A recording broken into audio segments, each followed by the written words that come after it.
സംസ്ഥാനത്ത് തദ്ദേശ സ്ഥാപനങ്ങളുടെ വാർഡ് പുനർനിർണയത്തിന് തീരുമാനമായി. സർക്കാർ തീരുമാനം വരുന്നതോടെ മിക്ക വാർഡുകളുടെയും അതിർത്തികൾ മാറും.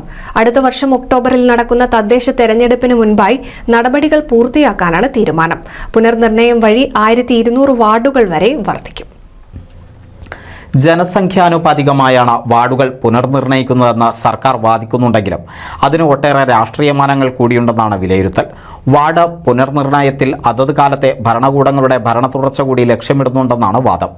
അടുത്ത വർഷം ഒക്ടോബറിൽ നടക്കുന്ന തദ്ദേശ തെരഞ്ഞെടുപ്പിന് മുമ്പായി നടപടികൾ പൂർത്തീകരിക്കാനാണ് തീരുമാനം. പുനർനിർണയം വഴി 1200 വാർഡുകൾ വരെ വർദ്ധിക്കും. ഓരോ തദ്ദേശ സ്ഥാപനത്തിലും ജനസംഖ്യാനുപാതികമായി ഒരു വാർഡ് വീതം വർദ്ധിപ്പിക്കാനുള്ള ഓർഡിനൻസ് അംഗീകരിക്കുന്നതിന് തിങ്കളാഴ്ച പ്രത്യേക മന്ത്രിസഭാ യോഗം ചേരും. സംസ്ഥാനത്തെ 1200 തദ്ദേശ സ്ഥാപനങ്ങളിലായി 21,900 ജനപ്രതിനിധികളാണുള്ളത്. അടുത്ത വർഷത്തെ തെരഞ്ഞെടുപ്പിൽ 1200 ജനപ്രതിനിധികൾ വർദ്ധിക്കും. ഗ്രാമപഞ്ചായത്തുകളിൽ 1000 പേർക്ക് ഒരു വാർഡെന്നാണ് കണക്ക്. 941 ഗ്രാമപഞ്ചായത്തുകളിൽ നിലവിൽ 15,962 വാർഡുകളുണ്ട്. പുനർനിർണയത്തിലൂടെ 941 വാർഡുകൾ കൂടും. 87 മുനിസിപ്പാലിറ്റികളിലായി മട്ടന്നൂർ ഒഴികെയുള്ളവയിൽ 3078 വാർഡും 6 കോർപ്പറേഷനുകളിൽ 414 വാർഡുമുണ്ട്. ഇവയിലും ഓരോ വാർഡ് കൂടും. മട്ടന്നൂരിലെ വാർഡ് വിഭജനം നേരത്തെ നടന്നിരുന്നു. 152 ബ്ലോക്കുകളിൽ 2080 വാർഡും 14 ജില്ലാ പഞ്ചായത്തുകളിൽ 331 ഡിവിഷനുമാണുള്ളത്. നിലവിൽ തദ്ദേശ സ്ഥാപനങ്ങളിലെ വാർഡ് നിർണയം പഞ്ചായത്തിൽ 15,000 ജനസംഖ്യ. അതിനനുസരിച്ച് 13 മുതൽ 23 വാർഡുകൾ വരെയാണ് ഇപ്പോഴുള്ളത്.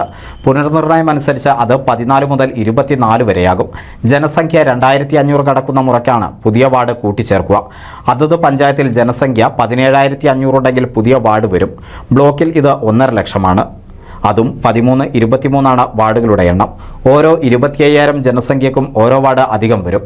ജില്ലാ പഞ്ചായത്തിൽ 10 ലക്ഷമാണ് ജനസംഖ്യാ പരിധി. അതിൽ 16, 32 വാർഡുകളുടെ എണ്ണം. ഇവിടെ ഓരോ ലക്ഷത്തിനും ഒരു വാർഡ് വർദ്ധിപ്പിക്കും. മുനിസിപ്പാലിറ്റികളിൽ 20,000 പരിധി. ഇവിടെ 24 മുതൽ 52 വരെയാണ് വാർഡുകളുടെ എണ്ണം. ഓരോ വാർഡിനും 2,500 പുതിയ വാർഡ് വരും. NCV news, Ponnani.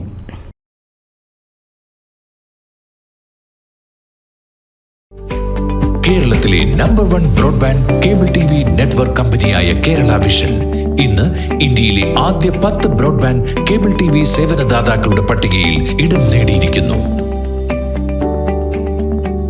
Vision success. ആഘോഷിക്കാം ഈ അഭിമാന നേട്ടം.